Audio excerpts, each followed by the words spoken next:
Hey, what's up, Logo Psychology students? It is Wednesday, June 17, 2020. Happy Wednesday, happy hump day, happy day 58 of our e-learning experience overall. This is day 8 of term 6, and we are almost through our second week of term 6. We don't have school on Friday, so tomorrow is Thursday, be the last day of this week, and there you go, 2 weeks down. We're rolling right through this term 6. It'll be over before we know it. But we got a lot of work to do before then, so let's go ahead and get on to our blackboard, see what's on the agenda for today. If we get out of here and get into our blackboard, our class page on blackboard, we see the bulletin board, and we see the note about tomorrow's class Zoom meeting, Thursday at 9 a.m. That's right, we have a Zoom meeting for this class at 9 a.m. tomorrow, so set your alarm clock, make sure you're logged in. Keep an eye out for the link. The link to the Zoom meeting will be popping up on the bulletin board later today. There'll also be a link under the assignments tab here on Blackboard, and I'll also be sending the invite via email and messaging through Blackboard. So you got plenty of options for how to access that. Just make sure, however you do it at 9 a.m. tomorrow. Zoom meeting. As far as our topic for today, if we go into topics and we click on the one topic we have so far for this term, human development. Remember, we started a new chapter on Monday, chapter 13, which is all about differences between males and females. And, it's not, as we know, a binary choice. Not everybody's male or female. Some people are neither. But, when we think about, sex, right, biological sex, psychologists are interested, well, not only in, socialization of gender roles, but also, what, if any, differences exist biologically between biologically male and biologically female when it comes to our bodies and our minds, right? And that's what this chapter is all about. And so you see, we did the reading on Monday, 375 to 380. The reading for today is the one at the top, page 381 to 387. If we click on that, we download the reading, and we see they're looking at how male versus female brains work, right? And, this has been something that's studied for a long time. And what we found is that, on tests of math or spatial reasoning, males do better than females. Does this mean that male brains are better wired for math and spatial intelligence? Not necessarily, right? On tests of verbal ability, females tend to do better. Does this mean that their brains are wired differently and just better for verbal skills? Not necessarily. As we've discussed a lot in this class and we'll continue to discuss, nature, right, plays a big role, how you are biologically, but nurture, especially when it comes to things like this, plays a huge role. And a lot of the differences we find in how males and females think and communicate is due to socialization, not due to biology, not due to genetics. It's the nurture part of it, right?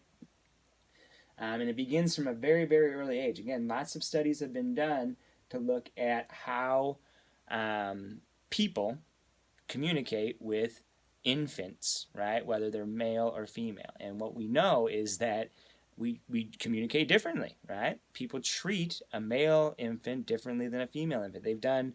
It's a very easy experiment to do because babies, you can't really tell just by looking at them if they're a boy or a girl. And so you can dress, a baby up so that they look like one or the other, and you can look at how people interact with them differently.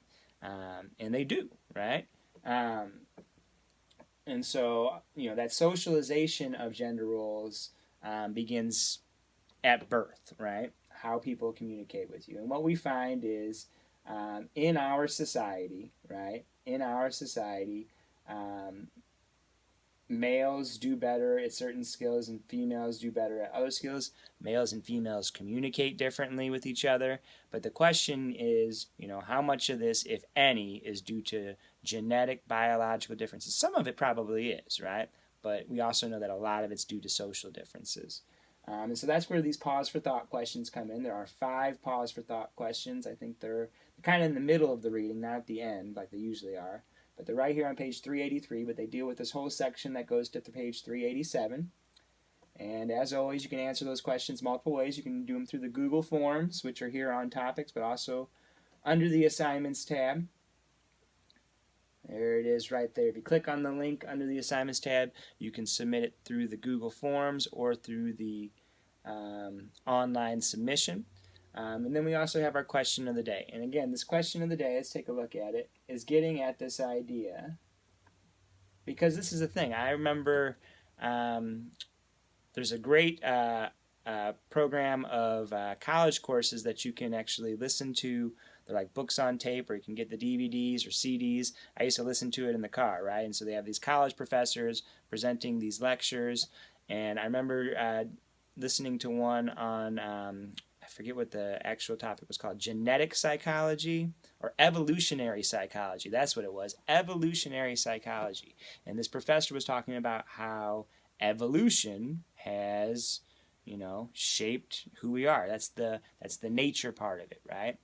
Natural selection, right? Why do people behave in a certain way? Because through natural selection, people who behaved this way were able to survive and reproduce, and so their offspring behaved this way. And so behaviors that are adaptive are passed on. Behaviors that are not adaptive are not passed on because those people don't survive to reproduce. That's Darwin, right? That's evolution. And so that is a big part of who we are, right? Our genetics, evolution.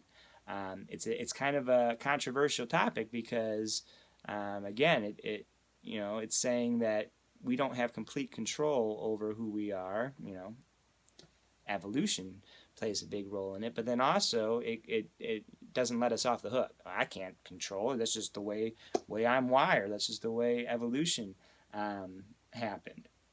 And so again, when we think about males and females and how humans have evolved over time and the roles that males and females play, do we have different brains, right? Well, yeah, we have different bodies, but are our brains wired differently? Are there certain things that female brains, biologically female brains, are better at than male brains, and vice versa? I don't know. Maybe. I want to know what you think. So that's the question of the day. What, if any, differences do you think exist between how males and females' brains work?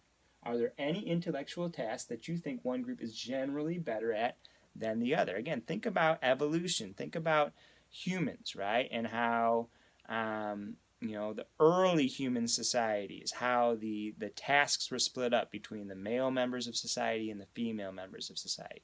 The males, went out and hunted, and the females, were gathering fruits and other foods and also helping raise the children. And over time, have our brains changed? Have our brains evolved to make one group better at another? Tell me what you think. There's no right or wrong answer. Just make sure you answer this question, and then make sure you answer those pause for thought questions from the reading. If you have any questions, please let me know. Otherwise, I look forward to seeing you all 9 a.m. tomorrow for the Zoom meeting. Peace.